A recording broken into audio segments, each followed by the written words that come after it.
NG group of institution में आप सभी छात्रों का स्वागत है। आज हम जीएनएम के स्टूडेंट को उनके सब्जेक्ट जीवाणु परिचय के बारे में बताएंगे। जीएनएम के सब्जेक्ट में जो है, सिलेबस में जो है, पाठ्यक्रम में आपका है शरीर रचना क्रिया,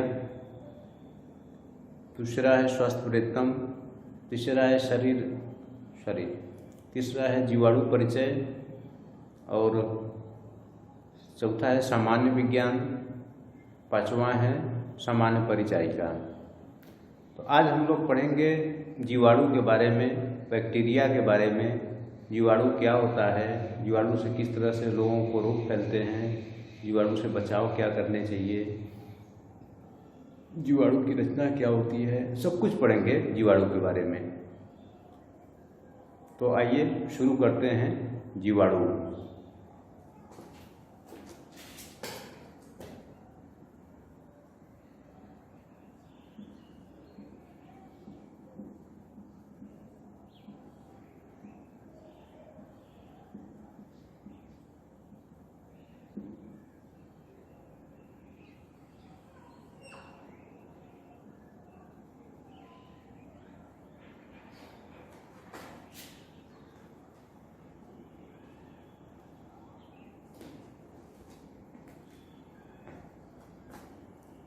जीवाणु क्या है?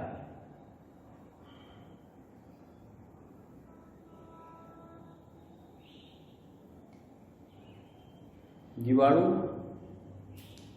एक कोशिकीय, अति सूक्ष्म, कुछ मिलीमीटर तक की लंबाई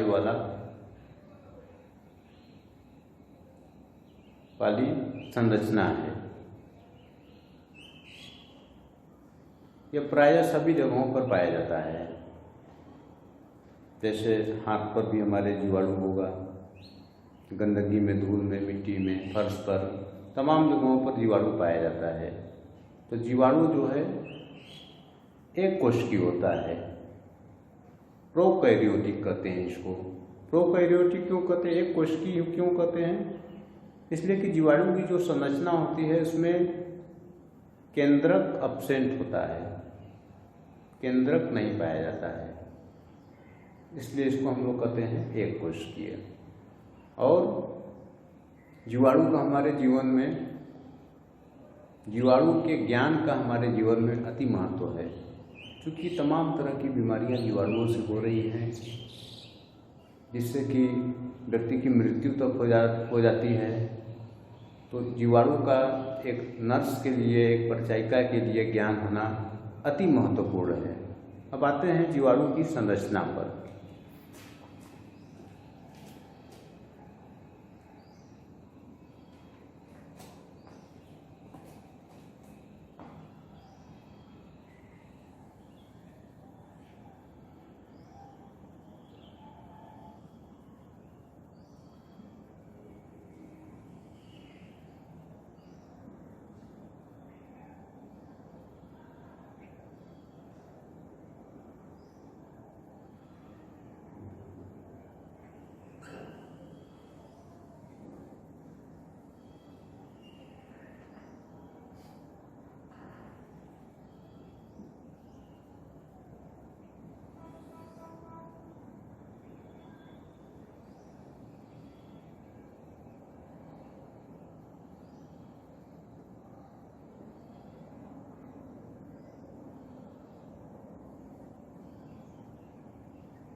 ये है एक जीवाणु की संरचना, जिसमें ये ऊपर वाला जो भाग है ये कैप्सूल कहलाता है। कैप्सूल जो कि कवरिंग लेयर है इसका, कैप्सूल। और ये जो होता है इसको कहते हैं पाइलस। इस तरह का स्ट्रक्चर है, इसको हम लोग कहते हैं पाइलस। ये फ्लैजेलम है, फ्लैजेलम। और ये क्या है, ये जो जालिका इस तरीके से रचना बनी हुई है, ये क्या है, इससे पहले इसको ये लिख देते हैं। ये है राइबोसोम, इसको कहते हैं राइबोसोम। और ये जो रचना है ये है न्यूक्लियोटिड डीएनए, डीऑक्सीन्यूक्लिक एसिड, डीएनए।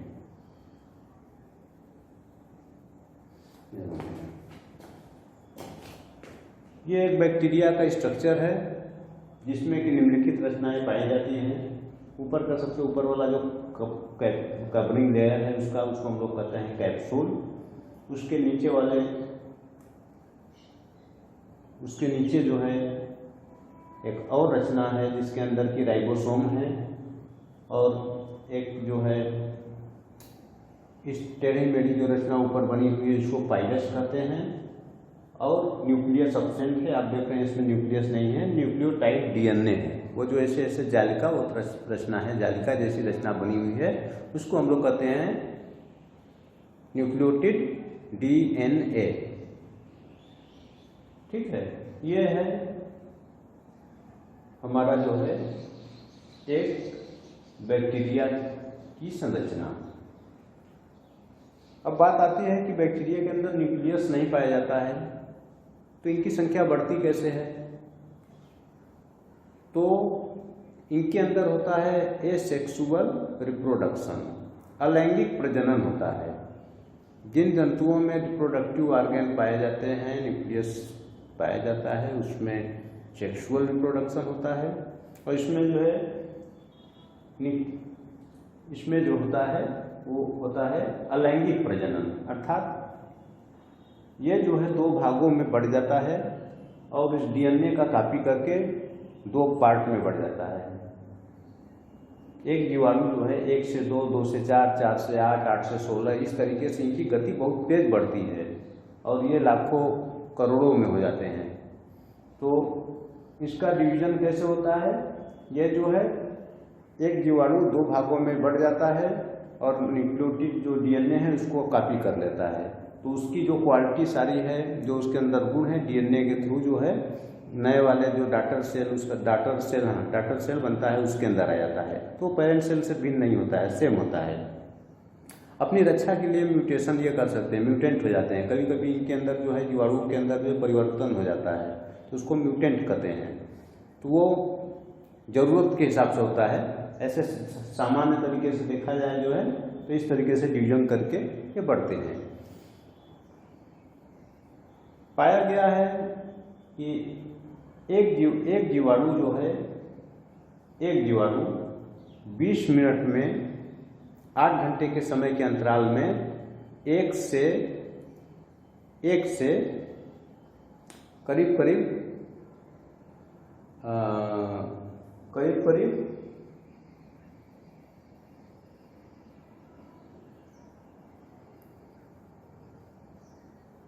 16 करोड़ जीवाणुओं में बदल जाता है। माने इतना डिवीजन हो जाता है उसका। ध्यान से सुनिए, एक जीवाणु जो है कितनी तेजी से शरीर में इनकी एंट्री होने के बाद ये कितनी तेजी से फैलते हैं, इसको समझिए। एक जीवाणु शरीर में एंट्री किया और उसके बाद जो है इसमें प्रजनन होता है, अलैंगिक प्रजनन होता है, जिसमें 2, 2 से 4, 4 से 8, 16, 32 से इस तरीके से बढ़ते जाते हैं।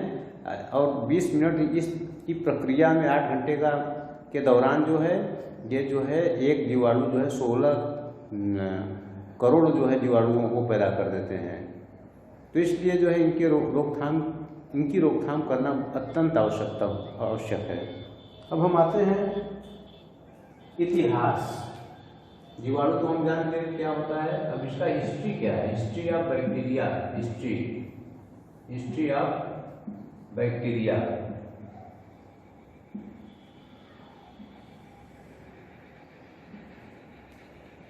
सोलहवीं शताब्दी में एक वैज्ञानिक थे, डच वैज्ञानिक थे, जिनका नाम था एंटनी वान ल्यूवेनहॉक। एंटनी वान ल्यूवेनहॉक ने सर्वप्रथम 16वीं शताब्दी में बैक्टीरिया को खुद के बनाए हुए सूक्ष्मदर्शी से इन्होंने देखा और इस एक कोशिकीय जीव को इन्होंने जंतु का नाम दिया। बाद में थोड़ी टेक्नोलॉजी डेवलप हुई तो इनके साथ में लुई पास्चर एक वैज्ञानिक थे, लुई पास्चर। उन्होंने ये बताया कि जीवाणु जो एंटनी वान ल्यूवेनहॉक ने खोज की है उससे रोग फैलता है। अभी तक तो ये नहीं मालूम था कि ये रोग फैलाता है, इन्होंने बस खोज की थी। लेकिन लुई पास्चर ने जो है ये सिद्ध किया जो है रिसर्च के द्वारा कि जीवाणुओं से रोग फैलता है। इसके लिए जो है लुई पास्चर और साथ में एक और उनके साथी थे रिसर्चर, उनको नोबेल पुरस्कार दिया गया। तो बैक्टीरिया से जो है ये बैक्टीरिया का इतिहास है।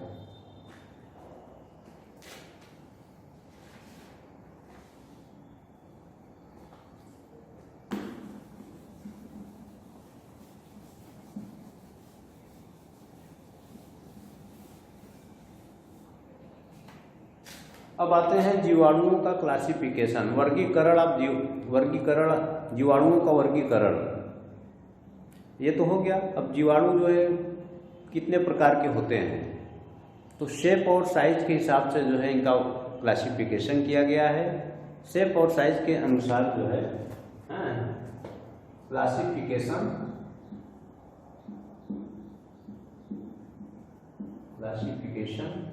ऑफ बैक्टीरिया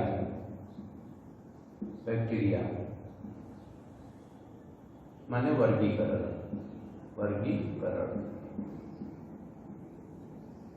तो इसमें पहला है बैसिलस।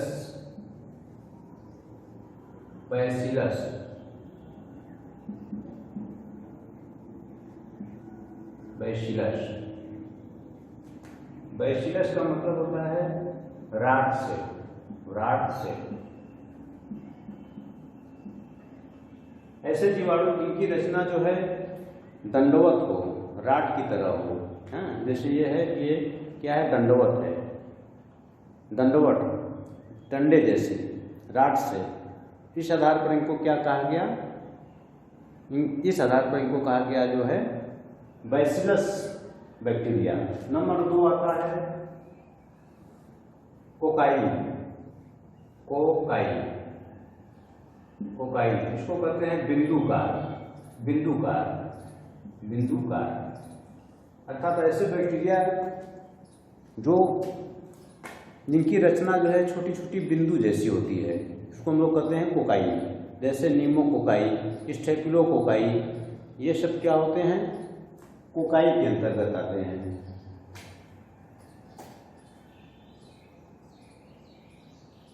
नंबर 3 है स्पाइरिलाइट। इसको हम लोग कहते हैं सर्पिलाडू।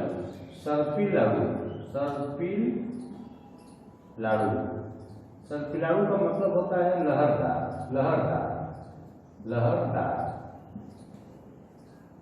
लहरदार। माने कुछ बैक्टीरिया होते हैं जो टेढ़े मेढ़े इस तरीके से लहर की तरह बने रहते हैं, जिसको हम लोग कहते हैं सर्पिलाडू बैक्टीरिया। तो ये 3 तरह के बैक्टीरिया होते हैं जिसको हम लोग क्लासिफाई करके देख लिए। अब हम आते हैं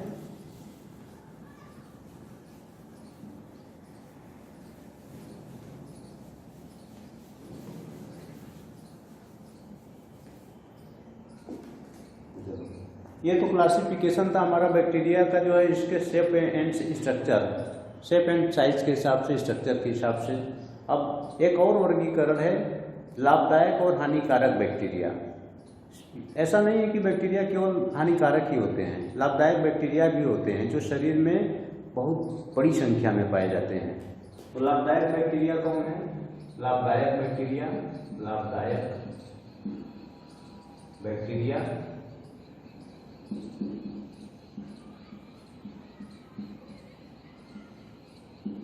जैसे लैक्टिक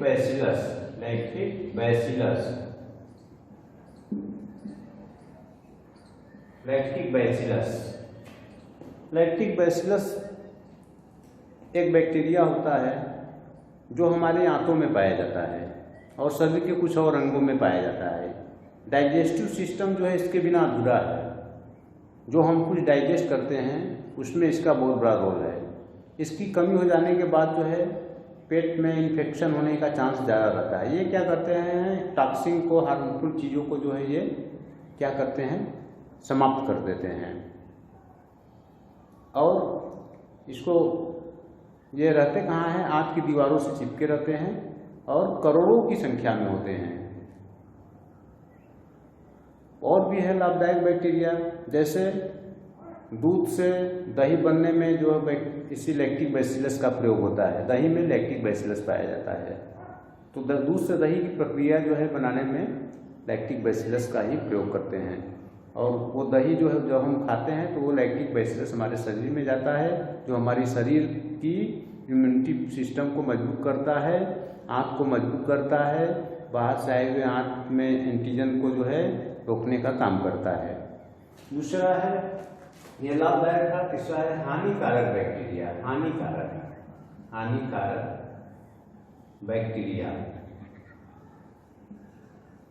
हानिकारक बैक्टीरिया में है नीमोकोकाई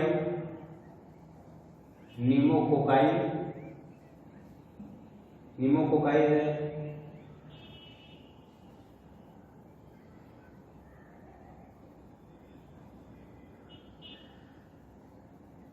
एच कोलाई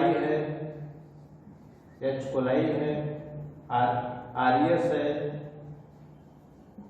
आरियस है। इससे निमोनिया होता है, नीमोकोकाई से मेनिंजाइटिस होता है। ये कोलन का एक डिजीज है जो हमारे आंतों में इन्फेक्शन फैलाता है। आरियस है जो कि पेशाब के इन्फेक्शन में पाया जाता है। तो इस तरह के बैक्टीरिया होते हैं जो नुकसानदायक होते हैं।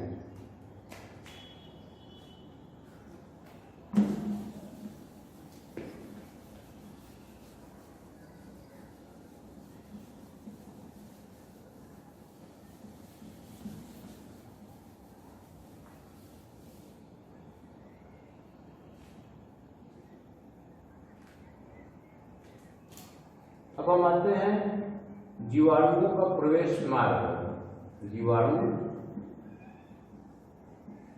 का प्रवेश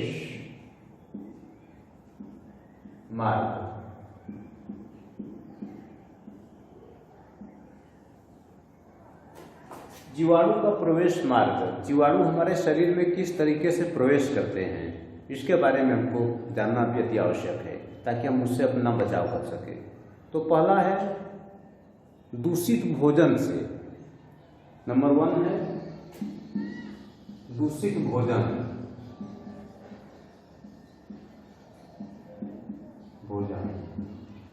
जब हम खाना वगैरह खाते हैं तो अगर से वो भोजन में जो है दूषित होता है, मीन्स जो है किसी तरीके से दूषित हो गया होता है और उसको हम खा लेते हैं, तो वो भोजन के साथ में बैक्टीरिया हमारे शरीर में चले जाते हैं और जिस तरह का बैक्टीरिया होता है उस तरह का रोग फैलाता है। जैसे फूड पॉइजन क्या होता है, कुछ गंदे चीज़ों को खा लेने से, बाहर का चीज़ खा लेने से हमारे शरीर में बैक्टीरिया प्रवेश कर जाते हैं और पेट में दर्द, उल्टी, मितली ये सब शुरू हो जाती है।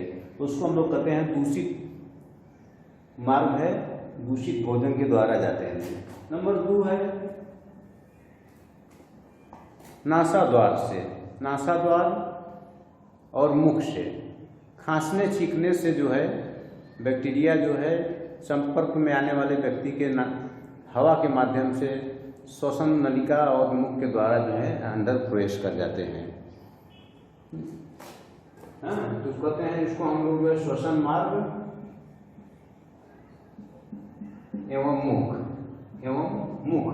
मुख से। नंबर 3 कैसे प्रवेश करते हैं शरीर में? नंबर 3 जो है, जैसे कहीं त्वचा पर हमारे कटा हुआ है, चोट है, घाव है, तो उसको खुला नहीं छोड़ना चाहिए। अगर हम उसको खुला छोड़ देते हैं तो हमारे, चूँकि बैक्टीरिया सभी जगहों पर है, तो कहीं से भी बैक्टीरिया उसमें एंट्री कर सकता है, वो एक रूट उसके लिए मिल जाएगा। तो क्या करना चाहिए? कभी भी कटे हुए घाव को, फोड़े को, फुंसी को जो है खुला नहीं छोड़ना चाहिए। तो तीसरा रूट है घाव या चोट। ठीक है।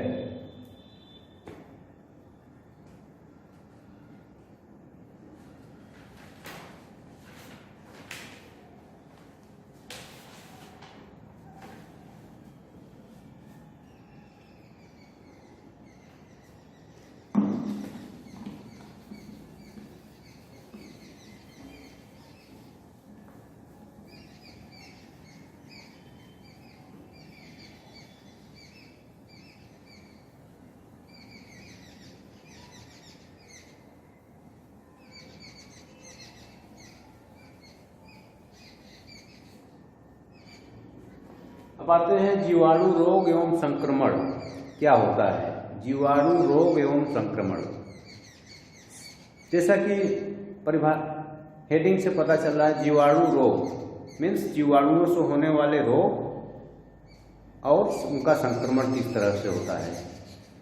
जीवाणु रोग एवं संक्रमण, जीवाणु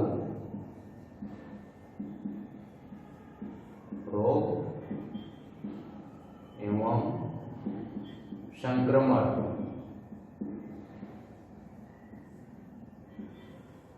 कौन कौन से जीवाणु किस तरह का रोग फैलाते हैं?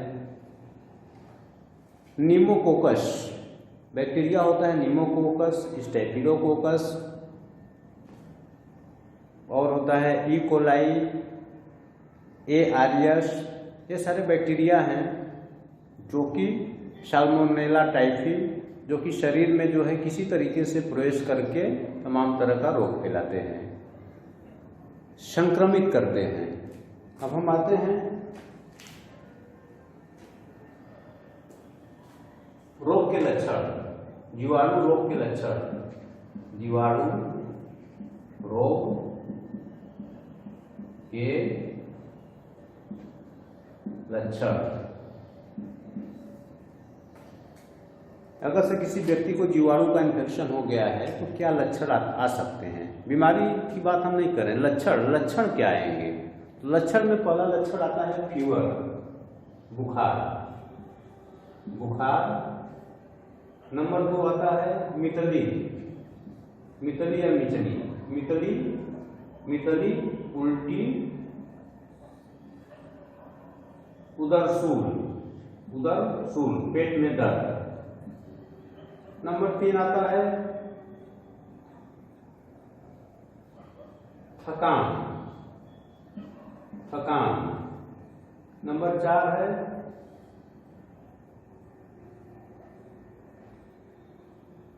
सिर में दर्द, सिरसूल।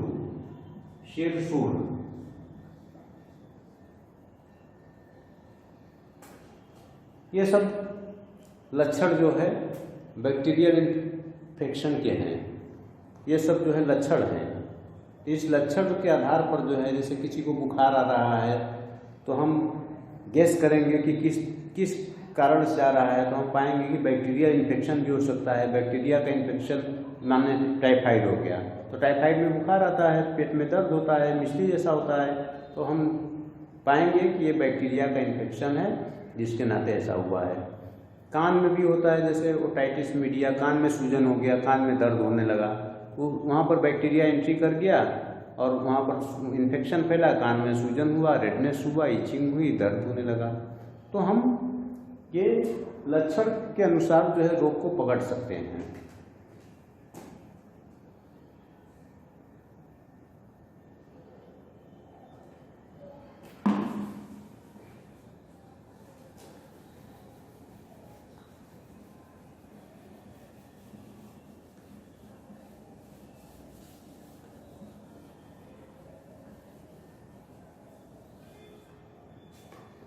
अब आते हैं जीवाणु रोग से बचने के उपाय। क्या क्या उपाय करने चाहिए कि जिससे हम जीवाणु रोग के संक्रमण से बच सकते हैं। जीवाणु रोग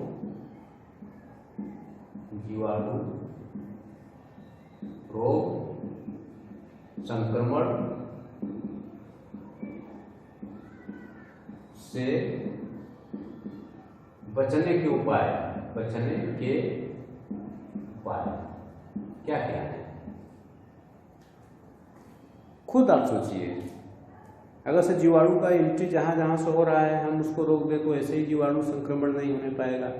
जैसे कभी भी भोजन जो है बिना हाथ धोए नहीं खाना चाहिए, एंटीसेप्टिक का यूज़ करना चाहिए, घाव को खुला नहीं छोड़ना चाहिए, छींकते समय खांसते समय रुमाल का प्रयोग करना चाहिए ताकि जो अगर से हमारे अंदर बैक्टीरिया है तो बैक्टीरिया किसी अन्य को प्रभावित न करने पाए। भोजन को अच्छी तरह से पका कर खाना चाहिए, कच्चे मांस वगैरह को नहीं खाना चाहिए, फल फूल इत्यादि को धोकर खाना चाहिए। ये सब बचाव है। अपने आसपास के वातावरण को साफ रखना चाहिए। ये सब क्या है? बचाव है।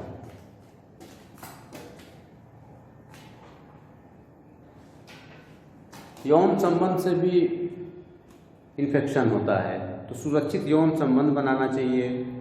पशु प्रेमी यदि आप हैं तो पशु को हमेशा साफ सुथरा रखना चाहिए, सावधानी बरतनी चाहिए।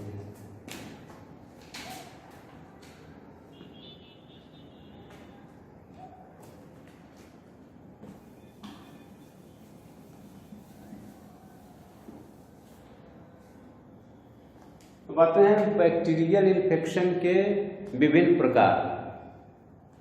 किस किस तरीके से बैक्टीरियल इन्फेक्शन होता है, वो प्रकार।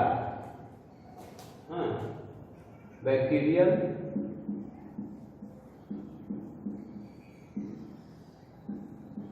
इन्फेक्शन के विभिन्न प्रकार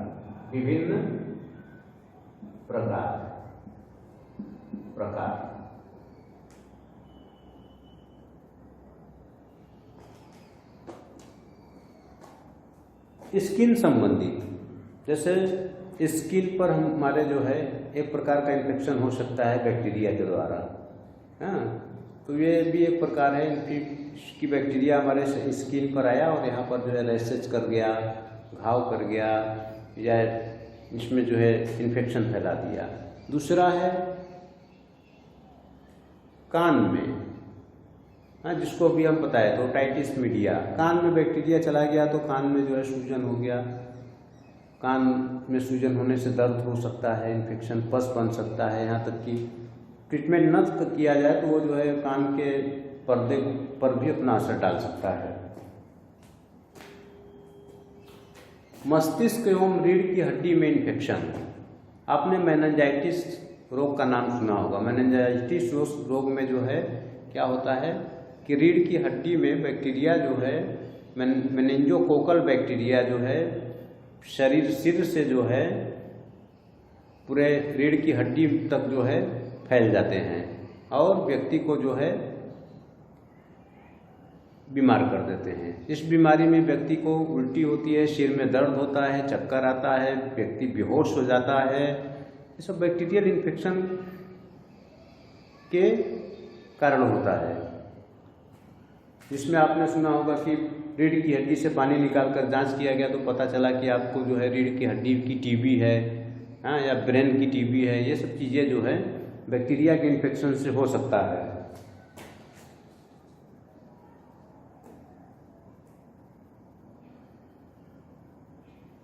और क्या हो सकता है? सांस का रोग, निमोनिया, टॉन्सिलाइटिस, फेरेंगाइटिस, माने ये ऊर्ध्व भाग का होने वाला रोग जो है अपर रिस्पायरेटरी ट्रैक्ट का इन्फेक्शन जो है बैक्टीरिया से हो सकता है। लोअर रिस्पायरेटरी ट्रैक्ट का इन्फेक्शन भी बैक्टीरिया से हो सकता है, जिससे निमोनिया हो गया ना। ये सब चीज़ें हो सकती हैं।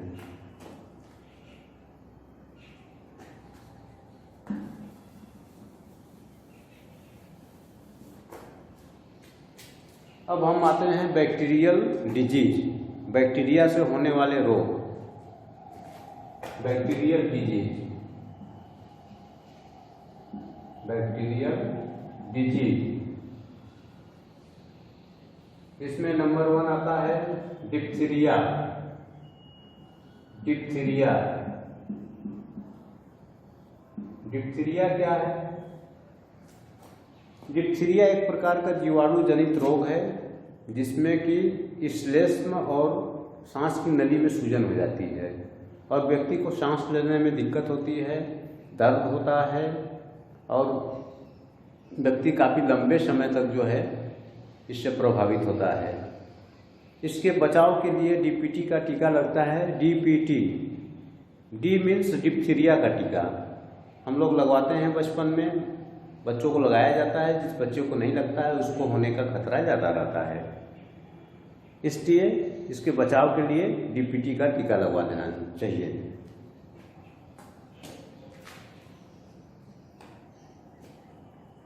नंबर 2 है हैजा, कालरा, कालरा,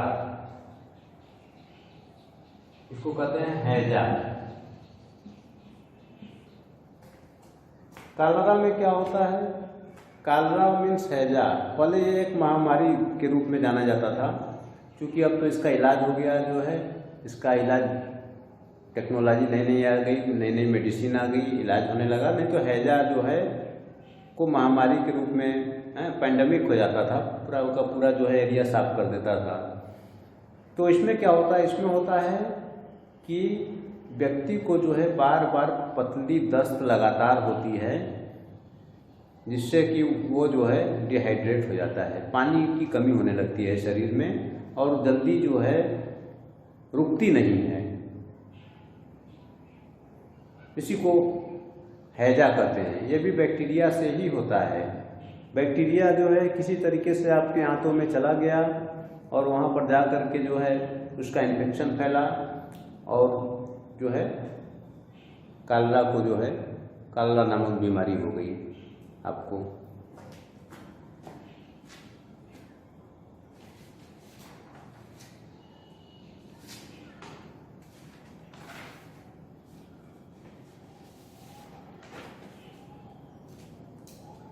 नंबर 3 है पेचिश, पेचिश, पेचिश, पेचिश को कहते हैं डिसेंट्री, डिसेंट्री। ये पेचिश क्या है? पेचिश में भी मल का बार बार आना होता है। इसमें और कालरा में बस अंतर ये है कि इसमें जो है मरोड़ के साथ में दर्द होता है और आपके जो है मल में जो है रक्त आता है। पेचिश की बीमारी भी बहुत ही खराब होती है। इसमें व्यक्ति को जो है मरोड़ के साथ में दर्द होता है और ब्लड का भी लॉस होता है, साथ में ब्लड भी आता है, जिससे कि एनीमिया जैसी बीमारी भी जन्म लेती है। इसके लिए भी जो है व्यक्ति को जो है अपना प्रॉपर इलाज करवाना चाहिए।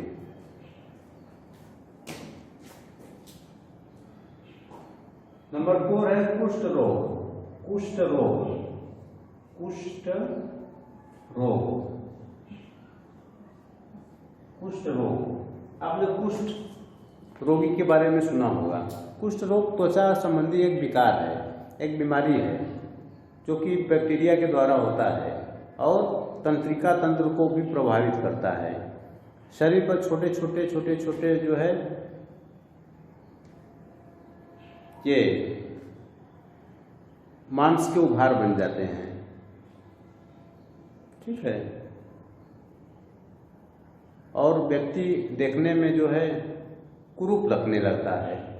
जैसे मांस जो है जगह जगह जो है क्या होने लगते हैं, उभार होने लगते हैं। हाँ, यहाँ पर बनने लगता है और आदमी के शरीर पर जो है भी होने लगता है, चेहरे पर होने लगता है। आपने कुष्ठ रोगी को देखा होगा, ये एक छुआछूत की बीमारी है जो बैक्टीरिया से होती है।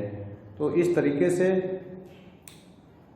कुष्ठ रोग भी बैक्टीरिया जनित रोग है जो छुआछूत की बीमारी है और इसमें तंत्रिका तंत्र भी सम्मिलित होता है, इसलिए तंत्रिका तंत्र जो है कार्य नहीं करती, इसलिए इस तरह के व्यक्ति का जो है अंग भी ढंग से काम नहीं करता है, टेढ़ा मेढ़ा भी हो जाता है।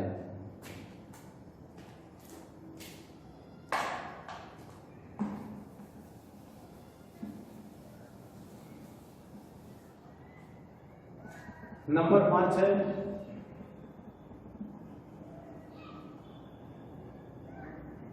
राज्य क्षमा। राज्य क्षमा, क्षमा, इसको हम लोग तपेदिक भी कहते हैं, इंग्लिश में ट्यूबरकुलोसिस, ट्यूबरकुलोसिस, ट्यूबरकुलोसिस।